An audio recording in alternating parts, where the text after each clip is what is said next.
Now, folks, I am a gypsy.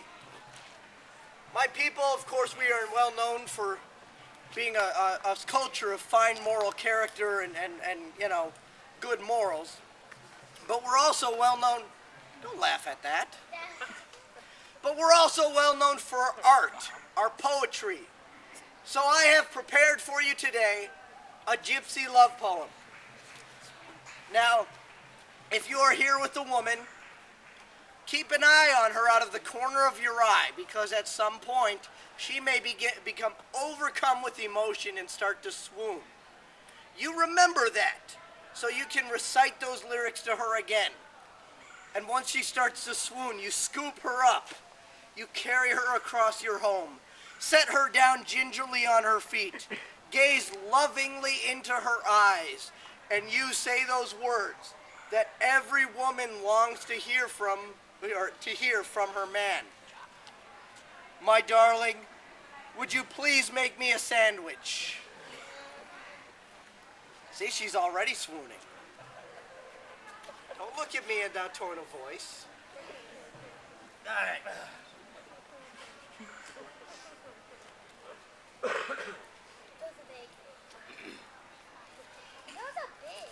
They are big. That's for the people in the back. It's a whole perspective thing. I shall tell you a story of romance and love, beautiful and pure like the wings of a dove. I shall tell you this tale using cards, rhyme, and wit. It was composed by the Gypsies, and that is no shock. There's kids here. I'm trying to... Yes, this is a tale of two gals and a guy. A fairy tale of sorts. Now let's find out why. The first two of the three were husband and wife. A king and his queen for most of their life. He called her Edith and she called him Stan.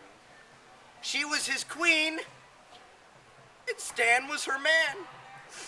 See, it's beautiful, isn't it? She's already getting weepy-eyed. I feel it. Now the king, he could smile, but the queen she could not, for it was a child they wanted, but could not be got. Oh, the king was potent, virile, well made. But the queen, she was sterile, you see, she is spayed. Fixed, neutered, gelded, it's a veterinary term, look it up. Yes, the king longed a son to carry his name, and soon it was Edith he started to blame. The fighting, the yelling, Edith could take it no more. She called Stan a bum and his mistress a horrible person. That's right, kids, she was a horrible person. Yeah, she knew about Kate all right, a comely young lass with a face like a queen and a firm, shapely ankle. Nice ankles, huh? She's a little clubfoot, but she still dances well, and that's important. Yes, it was for Kate the king lusted, but he still loved his queen, so they became a threesome, the king in between. The King Stan Trio, they came to be known, gauging the age of the audience there. But a king with two queens would be rocking the throne. You see, lust and greed do not mix well with fate, and soon it was Edith who lusted for Kate. Jerry, Jerry, Jerry, Jerry. Two queens in love. They sent Stan away. But he quickly returned. He wanted to play. Thanks for noticing, those of you who are still sober. But they refused him again and sent him outside the walls. And should he return, they would cut off his bald head. There's younger kids in there. Sorry. Now, poor King Stan, it had not been his day. So he snuck back in while Kate was away. A fight broke out. Edith snarled and hissed. Not to mention the king. Boy, was he pretty upset. But the plot thickens. For Kate soon returned, to Edith's delight. But what of King Stan? He was nowhere in sight. Two queens in love, so happy, quite gay. But convivial, congenial, happy, friendly, helpful, it is in the dictionary. But what if King Stan had not in his day?